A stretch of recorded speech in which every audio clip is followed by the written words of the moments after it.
Assalamualaikum warahmatullahi wabarakatuh. Salam Pramuka. Selamat jumpa kakak sekalian, peserta KML yang budiman, yang baik hati. Mari kita bersama-sama dengan saya masuk pada materi PPGD. Kakak, PPGD itu apa menurut kakak? Nah, monggo, mari kita bersama-sama sharing pada siang sore hari ini. Pertolongan pertama gawat darurat itu sebenarnya awalnya dulu adalah P3K. Apa itu P3K? P3K itu adalah pertolongan pertama pada kecelakaan. Nah, pada mulanya yang diajarkan di lembaga-lembaga maupun di gerakan pramuka adalah pertolongan pertama pada kecelakaan. Nah, dari sinilah kakak saya mengajak mentransfer dari P3K menuju PPGD itu di mana? Nah, mana yang harus dimiliki oleh sosok seorang pembina dan mana pertolongan pertama yang harus diberikan kepada anak peserta didik dan yang perlu kita pahami. Nah, sekali lagi kakak. Nah, di sini ada PPK atau P3K, PPGD. Kakak, sebenarnya pada mulanya pramuka dituntut mampu melakukan pertolongan pertama pada kecelakaan. Namun ada sisi kekurangan kita. Lah, kalau terjadi masalah kecelakaan yang sangat fatal, apakah kira-kira mampu kita selaku pembina? Nah, maka dari itu kakak sekalian, mari siapa yang berhak untuk menangani tentang hal-hal yang sangat rawan, contohnya seperti patah tulang. Apa kira-kira dari kakak selaku pembina bisa menyambung tulang? Tidak bisa. Nah, maka dari itu paling tidak yang harus dimiliki oleh sosok seorang pembina itu adalah pertolongan pertama. Mengapa pertolongan pertama itu diberikan atau diajarkan? Satu, bahwa untuk mengurangi kondisi-kondisi yang sangat fatal sehingga menyelamatkan pasien dari kematian. Nah, maka itu apabila terjadi gawat darurat, itulah tugas para medis, sehingga para pembina wajib semua bisa melakukan pertolongan pertama, sehingga kalau memang kita tidak mampu melakukan yang lebih dari itu, kita serahkan pada medis, sehingga pasien kita bawa ke paramedis, kita bawa ke puskesmas atau ke rumah sakit yang terdekat. Jadi itu kakak yang pertama yang perlu kita paham. Nah, sekarang bagaimana contoh saja yang ada di lembaga-lembaga kakak. Ini ada kotak P3K contoh kakak. Ini ada kotak P3K. Kotak P3K itu rata-rata di lembaga-lembaga itu nonsen terpakai dan ruangannya tidak mumpuni. Nah, bahkan untuk yang namanya kotak P3K ini kosong melompong, bahkan bisa ditempati sarang tikus. Nah, jadi pada saat ini kakak saya ingin mengajak bagaimana kita bisa mentransfer ilmu pertolongan pertama kepada diri kita sendiri dan kepada peserta didik kita. Nah, akhirnya kalau kita mampu menjadi pentransfer ilmu pertolongan pertama ini kepada peserta didik, kita nanti seolah-olah seperti bisa mendidik peserta menjadi dokter kecil. Nah, sehingga bisa menolong sesama teman. Nah, demikian juga kita selaku pembina pramuka kakak sekalian, kita nanti kalau bisa mentransfer pertolongan pertama ini atau ilmu pertolongan pertama ini, saya yakin kalau kita bisa transfer ke peserta didik, kita tidak akan kewalahan. Jadi adik-adik kita akan menjadi dokter sebagai pertolongan pertama. Kakak, contoh cara mengemban tugas yang perlu kita pahami bersama kakak. Nah, sekarang kotak P3K mari kita hidupkan. di lembaga kita, di organisasi kita, kita hidupkan semuanya. Nah, terus kemudian pertama kakak, bagaimana cara mengembangkan kakak? Kotak P3K ini biasanya isinya adalah obat. Isinya obat.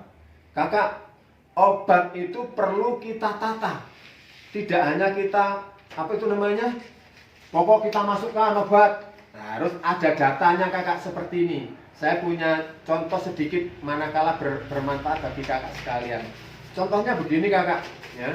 Contohnya begini kakak. Nah, jadi di sini ada metrik kakak. Ada metrik. Nah, metrik yang pertama adalah nama obat. Terus kemudian fungsi obat itu apa? Yang kemudian tanggal obat kita beli tanggal berapa, masa expirednya kapan, terus kemudian jenisnya obat apa. Apa itu cair atau itu apa namanya padat atau berupa lemak apa lemes dan sebagainya. Yang penting di situ harus dijelaskan.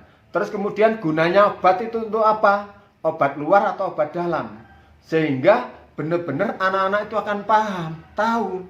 Oh, contoh, ini ada obat merah. Obat merah dibeli tanggal berapa, masa expirednya kapan, kegunaannya untuk obat luar, jelas bentuknya cair. Jelas anak-anak membaca saya sudah tahu. Terus kemudian contoh di situ mungkin ada minyak kayu putih. Minyak kayu putih termasuk juga obat luar. Kadangkala ada anak yang tidak tahu langsung diminum. Nah, ini berarti salah. Nah, jadi monggo metrik ini ditempel di sebelahnya kotak P3K. Sehingga anak-anak datang itu sudah tahu cara melihat, oh obatnya apa yang dibutuhkan. Sakit panas atau apa, dingin dan sebagainya, di sini sudah ada obat terpampang di sini. Nah, selain itu kakak sekalian, tidak hanya obat saja yang perlu ditata oleh kakak sekalian supaya dipahami oleh peserta didik. Nah, ada yang namanya almari alat. Almari alat ini adalah untuk menyimpan alat-alat P3K. Contoh, pembalut segitiga atau kata lainnya adalah mitela. Kemudian ada perban, ada snel perban, ada pinset, ada gunting, ada termometer, aduh, apalagi banyak sekali. Tolong itu didata. Didata A sampai Z, kemudian kegunaannya apa. Nah, sehingga anak-anak akan mampu menggunakan tanpa ada pembina. Adik-adik sudah membaca pada papan seperti ini kakak. Jadi seperti tabel metrik obat tadi. Jadi seperti ini. Nah, sekali lagi ada nama alat, kegunaan, perawatannya bagaimana, dan keterangan. Nah, jadi di sini perlu untuk pendataan ini. Kakak-kakak sekalian yang saya cintai, tetap semangat, tetap jaga kesehatan, jaga jarak, jangan lupa makan sesuai dengan menu masing-masing. Kakak, terima kasih dan terima kasih. Sekarang bagaimana cara menggunakan obat dan alat itu tadi? Kakak harus memahami sosok seorang pembina. Pertolongan pertama pada kecelakaan itu perlu disebarluaskan. Contoh kakak, jadi pada saat-saat event-event pramuka tidak ada ilmu tentang pertolongan pertama pada kecelakaan. Tidak ada, langsung adik-adik disuruh bagaimana cara menolong orang pingsan, bagaimana cara membawa tandu dan sebagainya. Tidak kakak. Nah, materi-materi pertolongan ini harus diajarkan dulu oleh kakak. Yang pertama kakak, bahwa kecelakaan itu kakak harus paham.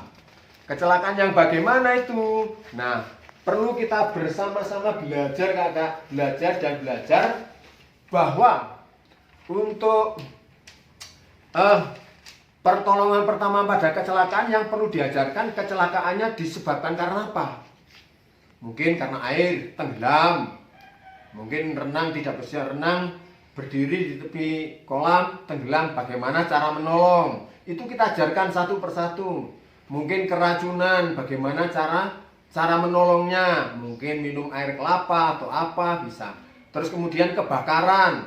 Nah, mungkin anak-anak main sepak bola di halaman, terjadi kecelakaan, patah tulang, bagaimana cara pertolongan pertamanya. Kita ajarkan satu persatu demi poin, sehingga benar-benar anak-anak akan mampu. Sehingga tidak hanya dituntut anak-anak bisa sendiri, tidak, tetapi paling tidak ada bimbingan dari sosok seorang pembina.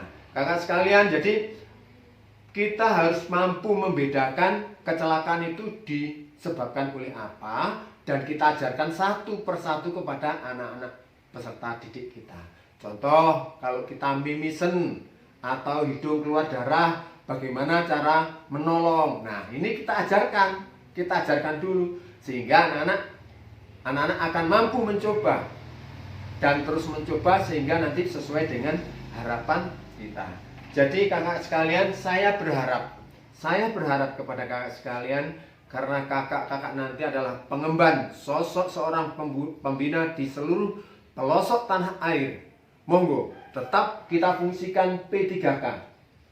Kita data obat, kita fungsikan almari alatnya pun kita data, kegunaannya pun perlu kita ajarkan kepada peserta didik.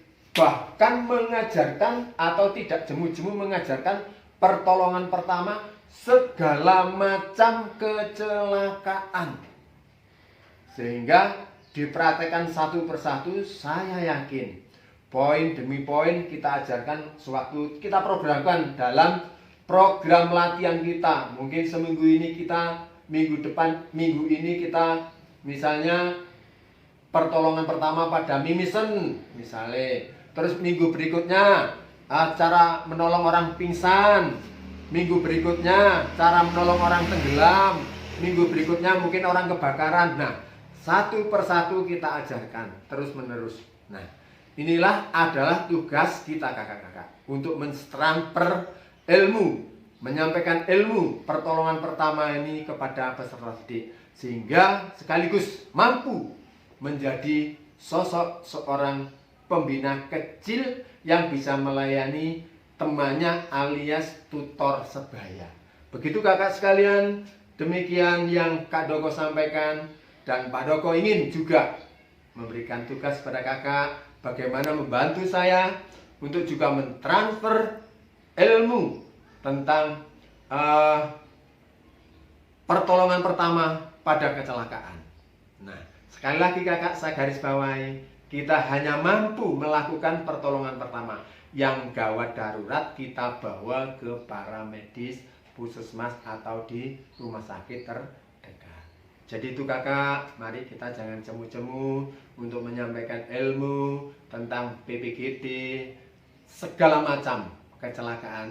Kakak harus mampu, karena kita adalah sosok seorang pembina.